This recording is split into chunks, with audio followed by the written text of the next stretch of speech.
Arık Böke'nin şok ölümüyle Çukur'da bambaşka bir döneme giriyoruz. Asıl büyük savaş şimdi başlıyor ve üstelik öyle bir savaş olacak ki peş peşe büyük vedalar ve bomba mevzular bizi bekliyor.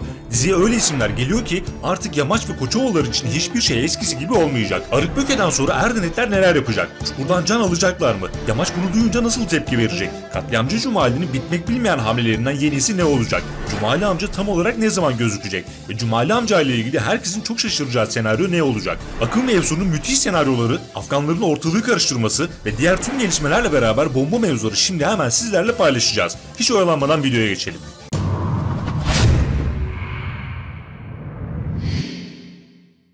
Diziye sadece 6 bölümlüğüne dahil olan ve bu şekilde ölmesini beklemediğimiz Arık Böke'nin vedası birçok izleyiciyi şaşkına çevirdi. Evet, böylesine erken bir veda beklenmiyordu fakat Çukur bu. Her an her şey olabiliyor. Bunun bir benzer örneğini de önümüzdeki bölümlerde göreceğiz. Arık Böke'nin ölümünden hemen önce ölümün simgesi olan portakal gösterilerek yine bir portakal laneti yaşandı. Dikkatlerden kaçmadı. Ayrıca geçtiğimiz bölümlerde Ögü Dayı'nın da portakalla görüntülendiğini unutmadık.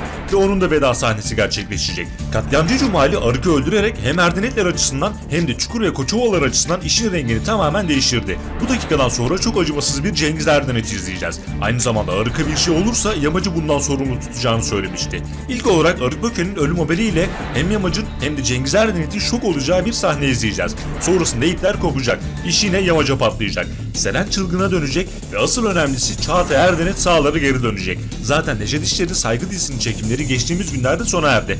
Çağatay'ın gelişiyle Koçovalılar ve Çukur darma duman olacak. Peş peşe şok vedalar yaşanacak ve Çağatay'ın yanı sıra bir de Serseri Kulkan'ın gelmesini bekleyeceğiz. Namını çok duyduk fakat nihayet en sonunda kendisini de önümüzdeki 2 bölüm içerisinde göreceğiz. Önümüzdeki bölümde Arık Böke'nin Çukur'da öldürdüğü birkaç gencin cenaze töreni düzenlenecek dostlar ve tüm Koçovalılar ayrı ayrı cenaze evlerine katılacaklar. Öte yandan Cumali hamlelerine kaldığı yerden devam edecek. Bir yandan Cumali amcayı araştırırken bir yandan da Erdenetlere karşı çok ince hamleler yapacak. Daha şimdiden Çağatay'a adeta savaş mektubu gönderdi. Tabi oğlunu kaybeden Cengiz Erdenet böyle durmayacak. Çukur'da adeta kıyametleri koparacak. Koçovalı ailesinden ve Çukur'da kanlar akıtacak. Elbette Koçovalılar için tek bela bunlar olmayacak. Şimdi gelelim diğer önemli mevzuya. Arık'ın üzücü vedasından sonra çapraz savaşlar bizi bekliyor olacak. Peki ne bu çapraz savaşlar? Geçtiğimiz bölümde Afganların yeniden diziye dahil olmasıyla ortalık yine karışacak. Cumali amcadan yardım isteyen İskandar, Cengiz'in emriyle Arık tarafından öldürülmüştü. Fakat Afgan Reşit İskandar'ın ölmesini kesinlikle istemiyordu ve bunu hem Cengiz'e hem de Yamaç'a ödeteceğini söylemişti ki durum aynen öyle olacak.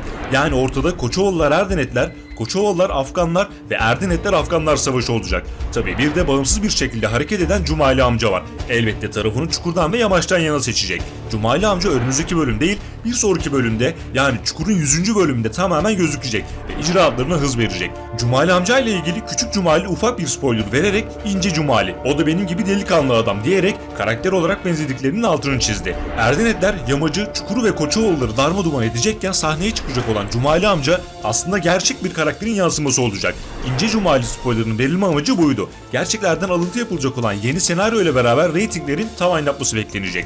Gerçek bir hayat hikayesiyle izleyeceğimiz Cumali amca konusunda dizinin senaristi Gökhan Orzum tam bir mafya hikayesi diyerek ilk spoiler'ı vermiş oldu. Bu arada Şener Şen fotoğrafını temsili olarak kullanıyorum. Karakteri canlandıracak oyuncu henüz netleşmedi ama gönlüm Şener Şen olmasından yana. Evet dostlar, gerçek bir hayat hikayesi dedik. Bu size tanıdık geldi mi? Hatırlayın. Çukur ilk başladığı zamanlarda İdris Koçovalı gündem olmuştu. Bilenler bilir. İdris Koçovalı karakteri ve hayatı aslında gerçekte de var olan ünlü kabadayı İdris Özbir'in hayatından esinlenilmişti. Tıpkı bunun gibi İdris'in abisi Cumali Koçovalı'nın da gerçek bir hayat hikayesini izleyeceğiz. Cumali amca ve Yamaç arasında çok farklı bir bağ var. Önümüzdeki bölümlerde buna şahit olacağız. Hatta ikisinin de çok benzer bir özelliği var.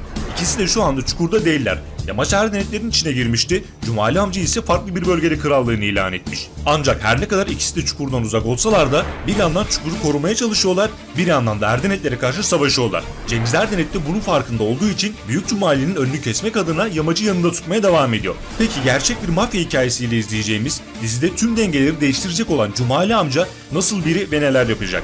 Akın'la ilgili bomba senaryoları geçmeden önce kısaca bundan da bahsedelim.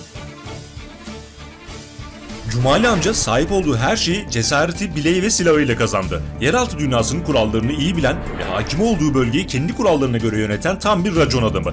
Bunları gerçek bir hikaye diye bahsettiğimiz konuyla ilgili yaptığım derin araştırmalar sonucu size aktarıyorum.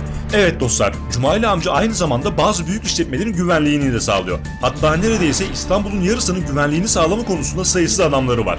Güllerle uğraşmayı çok seven Cumali'nin elbette bu gül sevdası boşuna değil. Çukur'da gül pavyon meselesini herkes biliyor. Sırf bu mevzu yüzünden her şey alt üst olmuştu. Yamaç Sena'yı kaybetti, Çukur'da çok kanlar döküldü. Hatta neredeyse tüm aile yok olacaktı. Peki ne uğruna?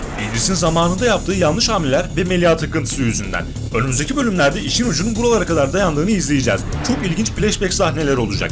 İdris'in zamanında yaptıkları, abisi Cumali ile düştüğü ters durumlar ve Melia'nın da içerisinde olduğu gizli sırlar. Hepsi açığa çıkacak. Son 2 bölümde Emmi senaryosuna verilen ağırlık mutlaka dikkatinizi çekmiştir. Emmi'nin hastalığının son aşamaya gelmesiyle beraber artık vedası ve kapalı sandıkları açma vakti geldi. Öte yandan Koçovalılar için de vedası yaşanacak olan ilk ismin vakti geldiğinde Selim olacağını söyleyelim dostlar.